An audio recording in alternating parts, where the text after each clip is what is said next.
What's up, Googlers and YouTubers? It's your boy Henry. I'm back at it again with another review. Can't leave this one on the movie Lethal Weapon 4. So really cool thing about this movie, man. I don't have my Alexa, but anyways, I wish I knew what year this came out. I remember this being, so there's Lethal Weapon 1, Lethal Weapon 2, Lethal Weapon 3, and then there's Lethal Weapon 4. Lethal Weapon 4 is the last one, so I believe, I'm pretty sure, because I don't remember hearing about Lethal Weapon 5. But it's with Mel Gibson and Danny Glover, and this is the last, like I said, from my understanding, I'm pretty sure it is. This is the last of the Lethal Weapons, meaning they already had 3, 2, and 1. I never saw them. Reason why being was because I think my mom and my dad had them like on video cassette, to be honest with you. But I remember seeing this one in the movie theaters, like as a little kid. And I remember watching it like over 2 times at the movie theaters, because back in the 90s, it was just something that you would do. Like you would just get dropped off at the movie theaters. And there was this one movie theater on Margate. Yeah, on Margate that they only charged you like $5 a movie ticket or something like that. It was like crazy cheap. It was like crazy cheap for a movie ticket. And anyways, we were kids, so we would sneak in one movie theater and then go to another one, go to another one, go to another one. It was a great movie.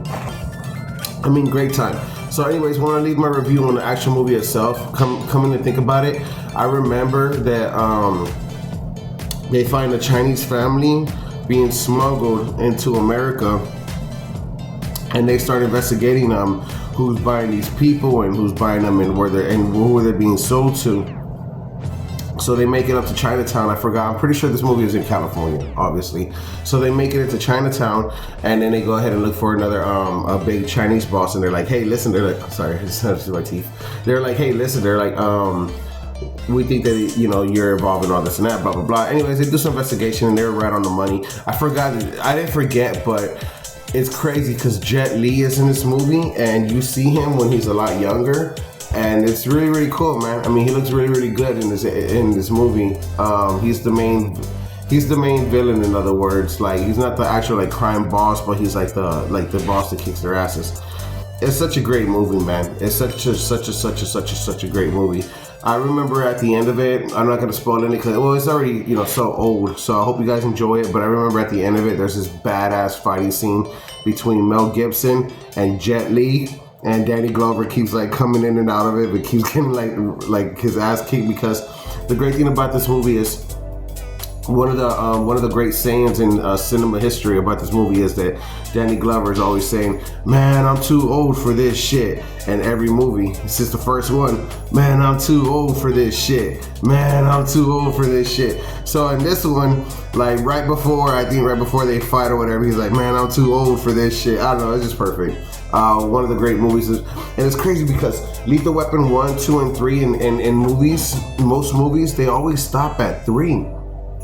Like, so that tells you how good 1, 2, and 3 were in the 80s. In the 80s and in the 90s, they were like, "Yo, no, like we gotta make a 4th one. Like this shit's too good."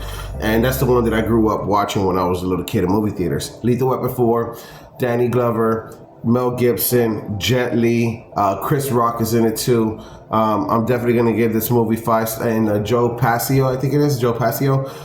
Definitely gonna give this movie a 5-star rating. It's one of the best movies, for sure. One of the best Lethal Weapon movies. Guys, if you're enjoying the content, don't forget to Google, like, follow, subscribe. I'll catch you guys on the next one. Deuces.